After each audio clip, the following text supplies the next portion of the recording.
Kaso, ongi etorria, progresio geometrikoetan, zenbaitetan gaien batura kalkulatu behar dugu. Eta hortarako formula dugu.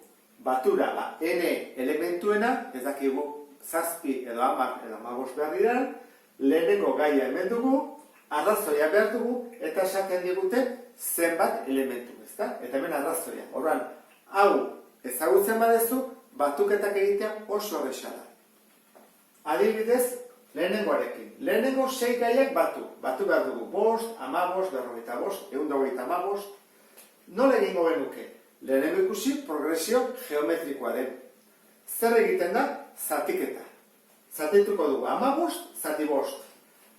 15, zati 5, bueno, argi dago, 3 dela. Eta 45, zati 15, baita ere 3. Eta hasten bagea zatiketak egiten, beti da 3. Orduan, arrazoia badakigu dela 3. Bider 3 egin behar dela beti. Orduan, erre badakigu 3. N, zenbat elementu dira? 6, esan dugu, lehenengo 6ak kalkulatzeko. Eta, falta zeguna da, lehenengo gaia. Zer da lehenengo gaia? 5. Hori jakin da, behar ditugun 3ak ezagutzen ditugu. Orduan, hasiko gara. S, 6 gaienak, lehenengo gaia zen bada? 5. Bider. R zen bada? 3. Ber, zenbat? N, zenbat elementu dira? 6. Imarra 3 ber 6. Ken bat? R zen bada? 3. Ken bat? Orduan, engo dugu. 5 bider, 3 ber 6. 3 ber 6, atatzen da, 729, ken bat, eta hemen 2. Orduan, kalkuladorak ingo dugu, ken bat, bider 5, zati 2. 1820. Batutzen baditugu lehenengo 6 gaiak, atako zegu 1820. Beste honetan, lehenengo 5 gaiak bakarrik egin behar ditugu, baina gure zaitasuna da, dela batzuk plus, besteak minus. Plus, minus. Orduan, ez da zenbaki oso handiatako, zergatik? Plusak eta minusak anulatzea joaten direlako, kentzen, ezta?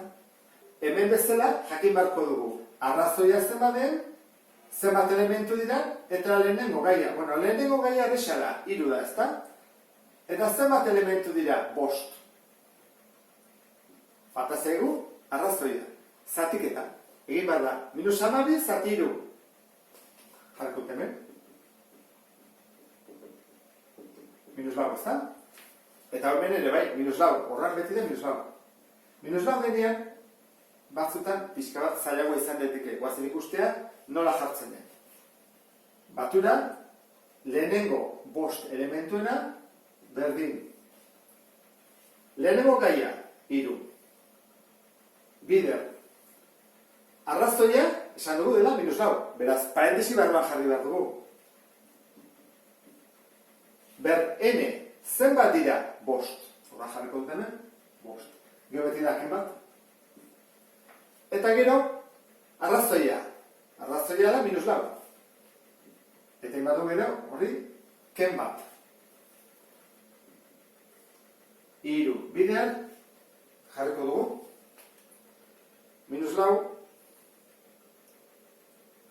Ber 5.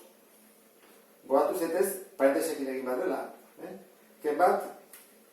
Horra, atatzen zaigu berez, 3 bider, -125. Eta hemen, -5. Ze, -4, ken bat da, -5. Horra, egin bat da, hori bider 3, zati -5. Eta atatzen zaigu, 705. Plus. Ikusten dezun bezala, formula hau ezagutzen bada, batuketak egitea ez du inongo arazorik. Beste bat arte, agur?